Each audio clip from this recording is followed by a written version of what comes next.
కర్ణాటకలో మహిళ ఒక 64 సంవత్సరాల మహిళ మరణించింది. దాదాపు ఆమె మరణించిన తర్వాత చుట్టుపక్కల ఉండే వాళ్ళందరూ కూడా ఆమెకు సంబంధించినటువంటి ఎవరు కూడా లేరు.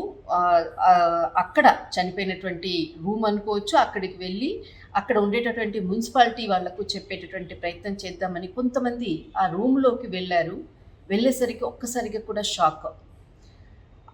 అక్కడ అంటే ఆమె ఉండేటటువంటి ఏదైతే రూమ్‌లో దాదాపు 8-10 చిన్న చిన్న సంచుల్లో, గోనె సంచులు, ప్లాస్టిక్ సంచుల్లో చిల్లర నాణాలు, దాదాపు రూ. 10 నోట్లు, రూ. 20 నోట్లు, రూ. 50 నోట్లతో సంచులు నిండి ఉన్నటువంటిది. ఒక్కసారి చూసి షాక్ అయ్యారు. అసలు ఒక అనాథగా భిక్షాటన చేసేటటువంటి మహిళ ఇంట్లో ఇన్ని సంచులు అనేసరికి కూడా అక్కడ ఉండేటటువంటి స్థానికులు కూడా ఒక్కసారిగా పోలీసులకు కూడా సమాచారం ఇవ్వడం జరిగింది. అప్పుడప్పుడు ఆ భిక్షాటన చేసేటటువంటి ఎవరైతే మహిళ దగ్గరికి 2 వ్యక్తులు కూడా వచ్చేవాళ్ళు. వాళ్ళ ఒక కుటుంబ సభ్యులు అన్నది మాత్రం కొంతమందికి తెలుసు. వారికి కూడా సమాచారం ఇవ్వడం జరిగింది.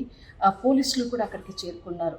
కానీ ఒక్కసారి అక్కడ ఉండేటటువంటి ఆ గదిలో ఉండేటటువంటి బ్యాగ్స్‌లో ఆ చిల్లర నాణాలు, తర్వాత నోట్లు, చినిగిపోయినటువంటి నోట్లు, పాత నోట్లు, ఏదైతే గతంలో ఆమె దాచిపెట్టినటువంటిది, కింద అంటే భూమిలో కూడా దాచిపెట్టినటువంటి కొన్ని రాళ్ళు పెట్టి ఉన్నటువంటి అది మొత్తం అంతా కూడా తీసి చూశారు.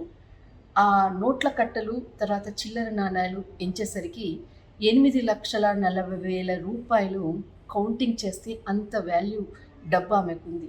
కానీ ఆమె చనిపోయింది.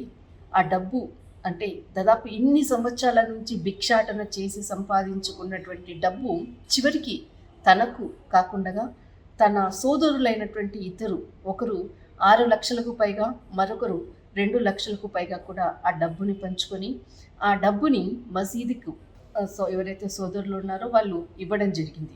కానీ ఈమె ఇంత కాలంగా కూడా భిక్షాటన చేసి ఇంత డబ్బు ఈ చిన్న రూములో దాచిపెట్టిందన్నటువంటి విషయం కూడా ఎవరికీ కూడా తెలియదు. అంత సీక్రెట్గా ఆమె మెయింటైన్ చేసింది. కానీ ఇన్ని లక్షల రూపాయల మెయింటైన్ చేసి దాదాపు దాచిపెట్టినటువంటి సొమ్ముని చూసి ఒక్కసారిగా కూడా అందరూ షాక్ అయ్యారు. ఎప్పుడైనా కానీ ఆమె ఉన్నటువంటి సమయంలో కూడా రూమ్ మూసుకొని ఎప్పుడు ఉండేది. తర్వాత ఆమె వెళ్ళేటప్పుడు కూడా భిక్షాటన వెళ్ళేటటువంటి సమయంలో ఒక 2-3 తాళాలు వేసి వెళ్ళేది అన్నటువంటిది అక్కడ స్థానికులు ఉన్నటువంటి విషయాన్ని పోలీసులకు కూడా చెప్పారు. నిజంగా కదా, ఇన్ని సంవత్సరాలు కష్టపడి భిక్షాటన చేసినటువంటి డబ్బుని చివరికి తను అనుభవించలేక కొంత వృద్ధాప్య సమస్యలతోటి ఆమె మరణించింది. ఒక్కసారి ఆ డబ్బును చూసి షాక్ అయినటువంటి అక్కడ స్థానికులు అని చెప్పవచ్చు, పోలీసులు కూడా ఆశ్చర్యపోయేటటువంటి ఘటన ఇటు మనకు కర్ణాటకలో ఉండేటటువంటి హురా అన్నటువంటి మాండ్య ఏదైతే ప్రాంతంలో జరిగినటువంటి ఘటన.